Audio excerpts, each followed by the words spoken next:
अस्सलामुअलैकुम। नई वीडियो में खुश आमदीद। बहुत बड़ी ब्रेकिंग न्यूज़ आपके सामने मैं रखने जा रहा हूं, तो वीडियो को शुरू से लेकर एंड तक पूरा देखें। नाजरीन ग्रामी, चीन इंडिया जंग, पाकिस्तानी थंडर्स और कोरियन मिसाइल्स बीजिंग रवाना। लद्दाख से इंडिया का झंडा उखाड़ फेंका, मोदी सरकार पर लर्जा तारी हो गया। वीडियो की तफसीलात में आगे बढ़ने से पहले हमारी वीडियो को लाइक कर दें, चैनल को सब्सक्राइब करके बेल आइकन पर ज़रूर क्लिक कर दें। नाज़रीन ग्रामी, बहुत बड़ी ब्रेकिंग न्यूज़ आपके सामने मैं रखने जा रहा हूं। कल की वीडियो में मैंने आपको बताया था कि भारत और चीन के मामलात हैं अब लद्दाख में सेटलमेंट की जानिब रवां दवां हैं, लेकिन रात गई बड़ी खबर के मुताबिक तिब्बत के मकाम पर जो लद्दाख के करीब है, वहां पर चीनी फ़ौज ने भारत का झंडा उखाड़ फेंका है, जिसके मुताबिक कहा जा रहा है कि दोनों मुल्क एक बार फिर आमने सामने आ चुके हैं। इस मौके पर शुमाली कोरिया ने अपने मिसाइल चीन को फराहम करना शुरू कर दिए हैं। शुमाली कोरिया ने कहा है कि चीन से जितनी भी मदद हो सकी हम चीन के लिए करने को तैयार हैं। दूसरी जानिब पाकिस्तानी थंडर्स की पूरी खेप चीन के लिए रवाना कर दी जाएगी। बड़ी खबर सामने आ गई। तफसीलात के मुताबिक इस वक्त भारत और जो है चीन वो आमने सामने हैं, और कहा जा रहा है कि बुरी तरह आमने सामने के मुताबिक पीपल्स लिबरेशन आर्मी PLA की मगरबी कमांड, जिसे संक्यांग मिलिट्री कमांड भी कहा जाता है, तिब्बत की सरहद के करीब बर्फाली खित्तों पर टैंकों की जंगी तैयारी ज़ाहिर करने की मशक़ें कर रही है। कहा जा रहा है कि हिंदुस्तानी और चीनी फ़ौजी मगरबी हिमालय के किनारे मुंजमद और गैर महज़्ज़ब इलाकों में एक सरहदी खड़े पर बंद हैं। फ़ौजी और सफारती सतह के मुतअद्दिद मुज़ाकरात के बावजूद कहा जा रहा है कि इसमें कोई तात्तुल नज़र नहीं आ रहा। चीन ने लद्दाख में लाइन ऑफ एक्चुअल कंट्रोल के साथ बहुत ही जारहाना तब्दीली बरकरार रखी हुई है। PLA की बाकायदगी से इस इलाके में अपने एहलकारों और फ़ौजी हार्डवेयर से मुतल्लिक मशक़ें करता है।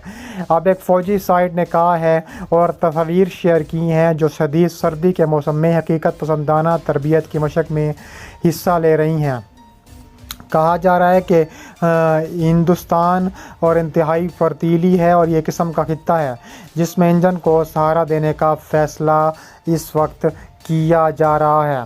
इसके अलावा मशरकी लद्दाख में लाइन ऑफ एक्चुअल कंट्रोल के साथ PLA के दस्ते जो हैं वो तैनात करने के लिए अभी तक हिकमत अमली के साथ जंगी तैयारी नहीं की। हिंदुस्तान ने अगली चौकियों के आसपास हिंदुस्तान की हदूद की खिलाफ वर्जी के खिलाफ बीजिंग की तरफ एक वाज़ेह इंतबाह जारी किया है, जिसमें ऊंचाइयों पर खारदार तारों का इदारा भी शामिल किया जा रहा है। उन्होंने कहा है कि एक सुर्ख खत है, दर हकीकत अब हम कहीं भी तैयार नहीं हैं।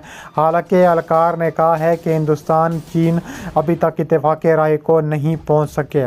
बीजिंग को नई दरिया के इंतबाह पर चशोल सेक्टर में मुख्तारी टाप में चलाए जाने वाली गोलियों के पिछले हिस्से पर कहा जा रहा है कि याद आया है, और ये हिस्सा 45 साल में पहली बार है।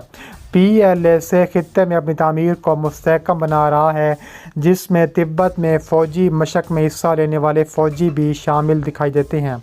इसके अलावा कहा जा रहा है कि तिब्बत में फ़ौजी मशक़ में हिस्सा लेने वाले फ़ौजी भी शामिल हैं, और आला ओहदेदारों की इंटेलिजेंस के मुताबिक PLA के दस्ते बीजिंग की बराह रास्त हदायत के तहत काम कर रहे हैं, और अगर इन इक़दामात से जंग होती है तो चीनी को इसकी बड़ी कीमत चुकानी पड़ेगी। इसके अलावा भारतीय फ़ौज ने तनकीदी ऊंचाइयों पर कब्ज़ा कर लिया है, जिनमें PLA के बेहतरीन मकामात पर नज़रसानी की हुई है। उन्होंने कहा है कि इस तनाज़े का रुख चीन में सियासी फ़ौज के आला दर्जे से बंदी से किया जा रहा है, ना कि मकामी PLA की आला दर्जाबंदी से किया जाना है। इसके अलावा ये कोई भी रफ्तार ले सकता है। तनाज़े का रुख चीन में सियासी फ़ौजी सतह के आला दर्जाबंदी से किया जा रहा है, ना कि मकामी PLA के कमांडरों की खुशी से, और ये कोई रफ्तार ले सकता है। हिंदुस्तान और चीनी फ़ौजों के दरमियान सरहद के साथ पेंगोंग तस्सू के इलाके में दूसरा बड़ा तसादुम हुआ, जिसमें हिंदुस्तानी फ़ौज झील के जनूबी किनारे की स्ट्रेटेजिक बुलंदियों पर काबिज़ हो चुकी है। PLA बार बार सरहद के पार हल्की टैंकों और प्यादा जंगी गाड़ियों को भेजने की कोशिश कर रहा है, जिसे हिंदुस्तानी फ़ौज के बड़े टैंकों ने रोक दिया है। جو اہلکار کے مطابق اشتعال انگیزی کو ناکام بنانے کے لیے مکمل آزادی دی گئی ہے اور چینیوں کی حرکتیں بھی شامل آئی ہیں۔ اس کے علاوہ ٹائمز آف انڈیا کی ایک رپورٹ کے مطابق شہری فوجیوں میں شامل چینی فوجیوں نے اس علاقے میں اپنی مویشیوں کو چرنے کی اجازت دینے پر مقامی حکمرانوں پر اعتراض بھی کر لیا ہے۔ چینی فوجیوں کی اطلاع ملنے کے بعد مقامی باشندوں کے بعد تربیتی بارڈر کے اہلکاروں نے انہیں پیچھے دھکیل دیا۔ رپورٹ میں کہا گیا ہے کہ ITB کے اہلکاروں نے ان کا مقابلہ کیا اور وہ پیچھے ہٹنے پر مجبور ہو گئے۔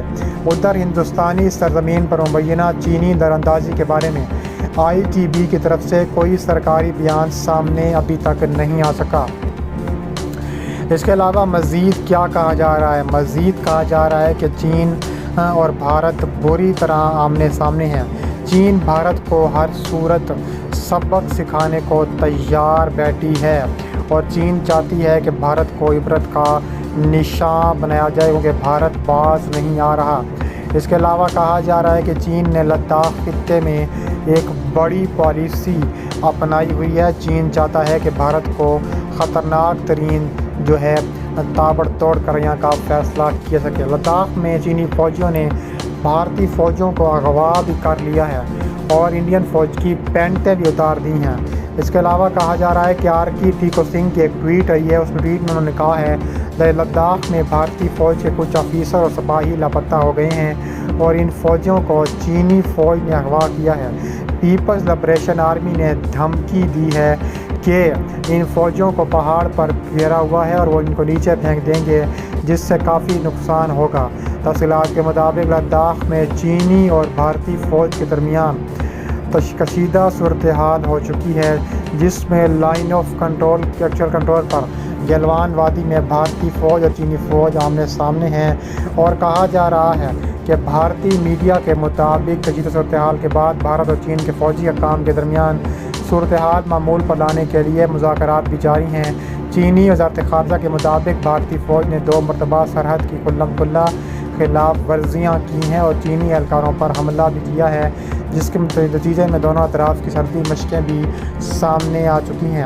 اس کے علاوہ کہا جا رہا ہے کہ بھارتی فوج کے ذرائع کے مطابق بھارت کے 34 سے زائد فوجی لاپتہ ہیں۔ ان لاپتہ ہونے والے فوجیوں کے بارے میں حتمی طور پر یہ اطلاع موصول نہیں ہوئی کہ وہ زندہ یا مارے جا چکے ہیں۔ یہاں لائن آف ایکچوئل کنٹرول چین کو انڈیا سے الگ کرتا ہے۔ انڈیا اور چین دونوں اقصائی چین پر اپنی ملکیت کا دعویٰ کرتے ہیں اور یہ وادی چین میں جنوبی سنگیانگ اور انڈیا میں لداخ تک اس وقت پھیلی ہوئی ہے۔ لداخ میں بھارتی فوجیوں کی ہلاکت کے بعد مودی سرکار وہ تابڑ توڑ کرویاں کرنے کا بھی فیصلہ کر چکا ہے۔